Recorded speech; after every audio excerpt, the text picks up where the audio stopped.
नवी मुंबई भाजपा जिलाध्यक्ष संदीप नाइक के नेतृत्व में संदीप नाइक प्रतिष्ठान के माध्यम से अपने सामाजिक दायित्वों का निर्वहन करते हुए बेलापुर विधानसभा मतदार संघ में बेलापुर गांव स्थित बेलापुर सहकारी ग्राहक संस्था सभागृह में विभिन्न सामाजिक उपक्रमों का आयोजन किया गया। इस कार्यक्रम में मुख्य अतिथि के तौर पर उपस्थित थे नवी मुंबई भाजपा जिलाध्यक्ष संदीप नाइक। साथ ही उपस्थित थी पूर्व नगर सेविका राजश्री कातकरी, समाज सेवक सुभाष गायकवाड़, जगन्नाथ कोहली, रविंद्र मात्रे, बालकृष्ण बंदरे, साथ ही बेलापुर गांव के असंख्य ग्रामस्थ, ज्येष्ठ नागरिक, छात्र बड़ी संख्या में उपस्थित थे। इस मौके पर संदीप नाइक के माध्यम से प्रभाग के ज्येष्ठ नागरिकों का जाहिर सम्मान किया गया। वहीं ज्येष्ठ नागरिकों को छतरियों का वितरण कर उन्होंने अपने नैतिक दायित्वों का निर्वहन किया। इतना ही नहीं, नवी मुंबई में बेहतर शिक्षा प्रणाली के पक्षधर रहे संदीप नाइक द्वारा 10वीं और 12वीं बोर्ड परीक्षा के मेधावी छात्रों का जाहिर सम्मान कर उनकी हौसला अफजाई की गई। वहीं प्रभाग के छात्रों को संदीप नाइक प्रतिष्ठान के माध्यम से शैक्षणिक साहित्यों का वितरण भी किया गया।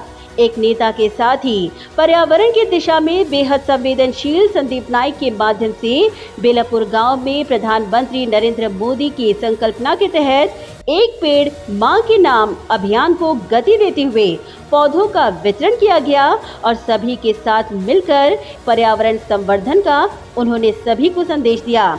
इस अवसर पर संदीप नाइक ने सभी से संवाद साधते हुए कहा कि संदीप नाइक प्रतिष्ठान के माध्यम से सामाजिक दायित्वों की भावना से विभिन्न सामाजिक उपक्रमों को गति दी गई है। उन्होंने आगे कहा कि यह मंच सिर्फ नागरिकों से रूबरू होने, उनसे मिलने, उनकी समस्याएं जानने और उनके चेहरे पर मुस्कान लाने का ही नहीं, बल्कि छात्रों को सही मार्गदर्शन कर उनके भविष्य को उज्जवल बनाने की दिशा में उनका प्रयास भी है। जे ज्येष्ठ आहेत त्यांनी आपलं योगदान शहराकरता कोणत्या ना कोणत्या तरी कार्याकरता दिलं। ते गावात असेल, शहरात असेल, ते झोपडपट्टी परिसरात असेल, ते कॉलनीत असेल, झालेलं काम हे सोसायटीच्या माध्यमातून झालं असेल, NGOच्या माध्यमातून झालं असेल, विविध प्रकारच्या संस्थांच्या माध्यमातून झालं असेल। ही ज्येष्ठ मंडळी खऱ्या अर्थानं आपल्या शहराचा आधार आहे आणि म्हणून त्यांचा सन्मान झाला पाहिजे। नवी मुंबईच्या आणि देशाचं भवितव्य सुरक्षित ठेवणारे कोण तर ज्येष्ठ नागरिक, त्यांचा सन्मान त्या ठिकाणी झालाच पाहिजे। आज सगळे ज्येष्ठ नागरिक त्यांचं मी मनापासून आदर व्यक्त करतो। आपल्या घरामध्ये सध्या आपण बघितलं की 10वी आणि 12वी नंतर किंवा 5वी नंतरच सगळी मुलं ही मोबाईलवर व्यस्त असतात की नाही। मुलगा रडला तरी हातात मोबाईल, मुलगा ऐकत नसेल तरी हातात मोबाईल, मुलगा जर मस्ती करत असेल तरी हातात मोबाईल। एकंदर मुलांचं आता नियंत्रण हे आई वडिलांकडे नाही तर ते मोबाईलमध्ये गेले।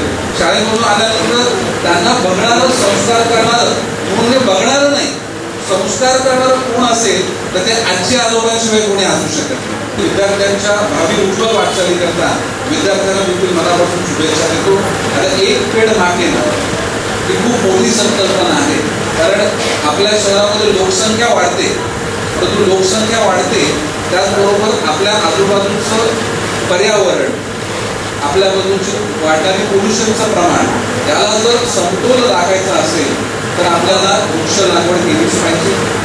पर्यावरणाचा समतोल राखण्याकरता अनेक गोष्टी आहेत, परंतु लोकसंख्या वाढते, किमान एका माणसाकडे एक झाड हे त्या ठिकाणी लावलंच गेलं पाहिजे, जतन केलं पाहिजे। त्यामुळे जतन कधी होईल तर एखाद्या झाडाची लागवड आईच्या नावानं केली तर आपल्या आईच्या नावानं आपण लावलेलं झाड आहे ते व्यवस्थित लावलं पाहिजे, त्याला पाणी घातलं पाहिजे, खत दिलं पाहिजे, त्याचं इतर त्या ठिकाणी गोष्टींपासून संरक्षण केलं पाहिजे आणि 1-1.5 वर्षामध्ये तो मोठं झालं की मग हे झाड किंवा सगळ्यांना एक सुखद सावली देण्याकरता त्या ठिकाणी तयार होतं आणि आपल्या निसर्गाचा समतोल देखील राखला जातो।